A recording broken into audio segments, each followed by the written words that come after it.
আসসালামু আলাইকুম শিক্ষার্থীরা, আজকের পাঠ বেলন বা সিলিন্ডার এবং কোনক এই দুইটা বস্তু নিয়ে আমরা আলোচনা করব। প্রথমে আমরা বেলন নিয়ে আলোচনা করব। বেলন বা ইংরেজিতে বলা হয় সিলিন্ডার। যেমন এটা একটা সিলিন্ডার, এটা একটা সিলিন্ডার আকৃতির বস্তু,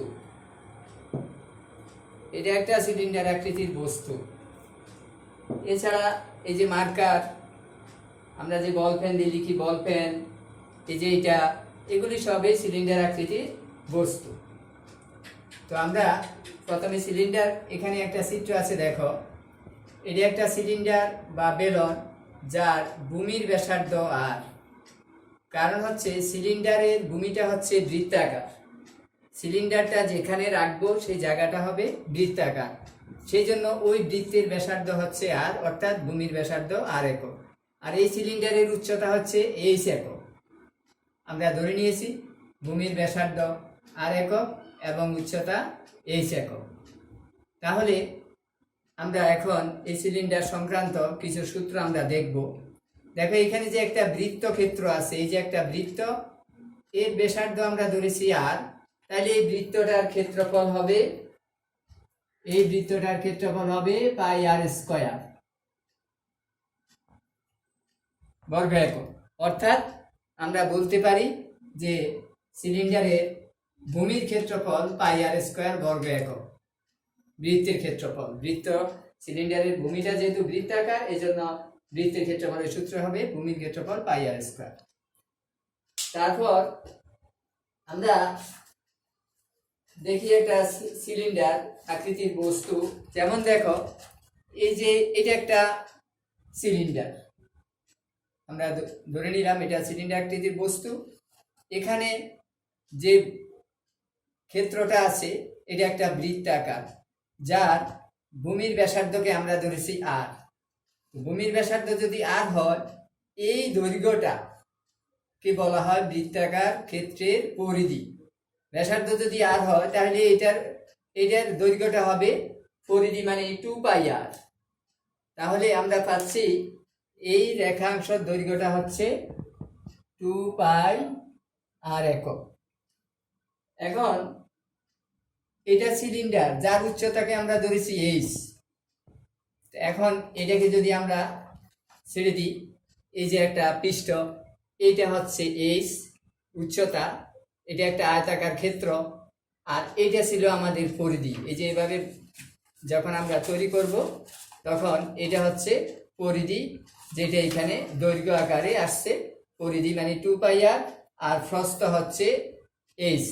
তাহলে এই পৃষ্ঠটার ক্ষেত্রফল হবে দৈর্ঘ্য গুণ প্রস্থ, অর্থাৎ 2 পাই আর into H, 2 pi r H বর্গ একক। এই পৃষ্ঠটার ক্ষেত্রফল 2 পাই আর এইচ বর্গ একক। অর্থাৎ সিলিন্ডারের বক্রপৃষ্ঠের ক্ষেত্রফল 2 পাই আর এইচ।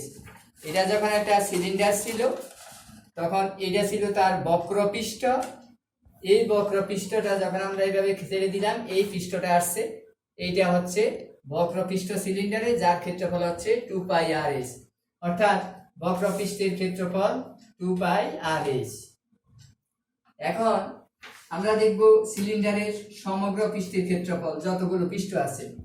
একটা হচ্ছে বক্রপৃষ্ঠ 2 পাই আর এইচ, আর এখানে একটা বৃত্তক্ষেত্র আছে যেটা হচ্ছে পাই আর স্কয়ার। উপরে আরেকটা অপোজিট বিপরীত পাশে আরেকটা বৃত্তক্ষেত্র আছে, তার ক্ষেত্রফল হচ্ছে পাই আর স্কয়ার। তাহলে দুইটা বৃত্তক্ষেত্র আর বক্রপৃষ্ঠের ক্ষেত্রফল মিলে হবে সমগ্র পৃষ্ঠের ক্ষেত্রফল। তাহলে pi r square plus pi r square plus 2 pi r h equal to এই দুইটার যোগফল 2 pi r square plus 2 pi r h. এখান থেকে আমরা যদি 2 পাই আর কমন নেই, আর থাকবে আর প্লাস এইচ। অর্থাৎ সিলিন্ডারের সমগ্র তল বা পৃষ্ঠের ক্ষেত্রফল, অর্থাৎ এখানে তিনটা তল বা পৃষ্ঠ আছে। একটা হচ্ছে ভূমি, তার অপোজিটে আছে আরেকটা ভূমি দুইটা, আরেকটা বক্রপৃষ্ঠ মিলে সবগুলি তল বা পৃষ্ঠের ক্ষেত্রফল হচ্ছে 2πr/r+s, অর্থাৎ সম্পূর্ণ পৃষ্ঠের বা সমগ্র পৃষ্ঠের ক্ষেত্রফল সমান হচ্ছে 2πr/r+s বর্গ একক। এরপর আমরা আয়তন বের করব, সিলিন্ডারের আয়তন।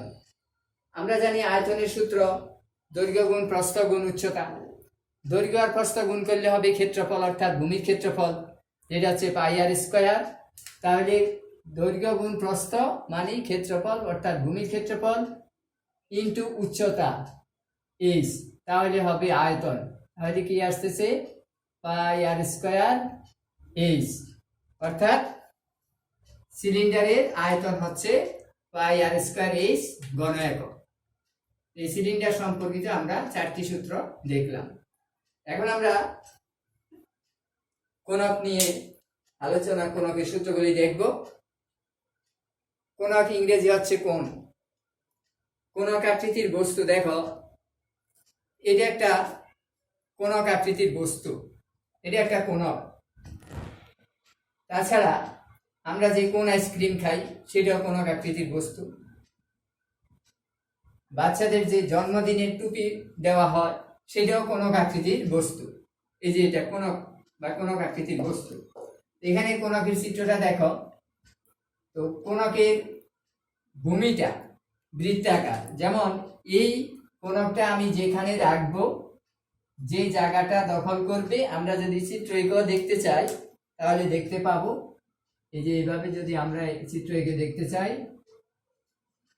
এই যে এটা অনেকটা বৃত্তাকার ক্ষেত্র আসবে, এটা একটা বৃত্ত, অর্থাৎ কোণকের ভূমি হবে বৃত্তাকার। এই যে কোণকের ভূমিটা বৃত্তাকার, যার ব্যাসার্ধ আমরা ধরছি আর, কোণকের উচ্চতা হচ্ছে h একক, আর একটা হেলানো উচ্চতা যেটা বাঁকা রেখা আছে, হেলানো উচ্চতা হচ্ছে l একক ধরে নিয়েছি আমরা, ব্যাসার্ধটা হচ্ছে আর। তাহলে আমরা দেখি কোণকের ভূমির ব্যাসার্ধ r একক, উচ্চতা h একক এবং হেলানো উচ্চতা l একক ধরে নিয়েছি। তাহলে এখানে দেখো, এখানে একটা সমকোণী ত্রিভুজ আছে। এই যে এই ত্রিভুজটা একটা সমকোণী ত্রিভুজ, যেহেতু এটা লম্ব আর এটা সমকোণ, তার বিপরীত বাহু হচ্ছে অতিভুজ l। তাহলে আমরা যদি পিথাগোরাসের উপপাদ্য প্রয়োগ করি তাহলে আমরা এখানে লিখতে পারি অতিভুজ স্কয়ার l² ইকুয়াল টু ভূমির বর্গ r² প্লাস লম্বের বর্গ h²। সুতরাং l equal to root r² plus h²। তাহলে আমরা হেলানো উচ্চতা আমরা এখানে লিখতে পারি l equal to root r² plus h²। এটা হচ্ছে ভূমির ব্যাসার্ধ, লম্ব উচ্চতা বা উচ্চতা আর হেলানো উচ্চতার মধ্যে সম্পর্ক। এই সূত্র দিয়ে আমরা 3টা মান বের করতে পারবো। হেলানো উচ্চতা বের করতে পারবো, ভূমির ব্যাসার্ধ বের করতে পারবো, উচ্চতা বের করতে পারবো। তবে যে কোনো 2টা রাশির মান আমাদের প্রশ্নে দেওয়া থাকবে, তখন আমরা এই সূত্রকে ব্যবহার করে অন্যটা বের করতে পারবো। এটা হলো 3টার মধ্যে সম্পর্ক। এখন কোণকের ভূমিটা যেহেতু বৃত্তাকার, তাহলে তার ব্যাসার্ধ আমরা ধরছি আর, তাহলে ভূমির ক্ষেত্রফল হবে πr², অর্থাৎ বৃত্তের ক্ষেত্রফল। তাহলে 1 নাম্বার ভূমির ক্ষেত্রফল হচ্ছে πr² বর্গ একক। তারপরে বক্রতলের ক্ষেত্রফল, কোণকের বক্রতল, যেমন এটা হচ্ছে কোণক, এই যে পাশে যে বক্রপৃষ্ঠটা, এই যে পৃষ্ঠটা, এটা হচ্ছে বক্রপৃষ্ঠ। এই বক্রপৃষ্ঠের ক্ষেত্রফল হবে সিলিন্ডারের যে বক্রতলের ক্ষেত্রফল তার অর্ধেক হবে। কারণ এখানে দেখো, এই যে এখানে একটা সিলিন্ডার আমরা আঁকতে পারি, এই যে এইভাবে আঁকলে এখানে একটা সিলিন্ডার আসবে, এই পাশে একটা অংশ আর এই পাশে একটা অংশ বাদ দিয়ে আরেকটা সিলিন্ডার, তার মানে এখানে দুইটা এক পৃষ্ঠের মধ্যে দেখা যায় 2টা সিলিন্ডার। এই জন্য কোণকের বক্রতলের ক্ষেত্রফল হবে সিলিন্ডারের বক্রতলের ক্ষেত্রফলের অর্ধেক। আর আরেকটা জিনিস হবে, সিলিন্ডারের যে উচ্চতা h, এখানে তার পরিবর্তে হবে l। তাহলে বক্রতলের ক্ষেত্রফল হবে πr/l। ওখানে ছিল 2πr/h, এই 2টা এখন হবে না যেহেতু অর্ধেক, তাহলে আর কি থাকবে পাই আর এইচ এর পরিবর্তে এল, পাই আর এল, এটা হলো বক্রতলের ক্ষেত্রফল। তারপরে সমগ্র তলের ক্ষেত্রফল ছিল, সম্পূর্ণ পৃষ্ঠের ক্ষেত্রফল ছিল সিলিন্ডারের ক্ষেত্রে 2 পাই আর ইন্টু আর প্লাস এইচ। এখানেও সেই একই ঘটনা ঘটবে, অর্ধেক হয়ে যাবে, 2টা থাকবে না, আর এইচ এর পরিবর্তে এল হবে। তাহলে কি হবে, কোণকের সম্পূর্ণ পৃষ্ঠের ক্ষেত্রফল হবে পাই আর ইন্টু আর প্লাস এল, পাই আর ইন্টু আর প্লাস এল বর্গ একক। আর আয়তন, আমরা সিলিন্ডারের আয়তনটা দেখব। এই কোণকের আয়তনটা আমরা দেখব কোণক আর সিলিন্ডার। সিলিন্ডারের মধ্যে বা সিলিন্ডারের ভিতরে 3টা কোণক পাওয়া যাবে, সিলিন্ডারকে কাটলে 3টি কোণক পাওয়া যাবে। এজন্য সিলিন্ডারের আয়তন যতটুকু, কোণকের আয়তন হবে তার 3/1 এখানে আমরা যদি সমতল পৃষ্ঠের মধ্যে দেখতে চাই, এই যে এখানে একটা সিলিন্ডার কোণক আছে, এখানে একটা কোণক দেখা যাচ্ছে, আর এই পাশে একটা কোণক, এই পাশে একটা কোণক অপোজিটে, যেটা সম্পূর্ণ দেখা যাচ্ছে না। তাহলে এখানে একটা 2টা, আর এখানে একটা 3টা, সিলিন্ডারের মধ্যে 3টা কোণক। এজন্য সিলিন্ডারের আয়তন যত, কোণকের আয়তন হবে তার 3/1, অর্থাৎ আয়তন সমান সিলিন্ডারের কোণকের আয়তন সমান 1/3 পাই আর স্কয়ার এইচ। এটা 3/1, 1/3 পাই আর স্কয়ার এইচ ঘন একক। এটা হচ্ছে কোণকের আয়তন। তো আমরা আজকে এই বেলন বা সিলিন্ডার এবং কোণক সম্পর্কিত সূত্রগুলি দেখলাম, এগুলি আমরা আয়ত্ত করব। পরবর্তী ক্লাসে আমরা এই বেলন আর কোণক সম্পর্কিত গাণিতিক সমস্যা নিয়ে আলোচনা করব।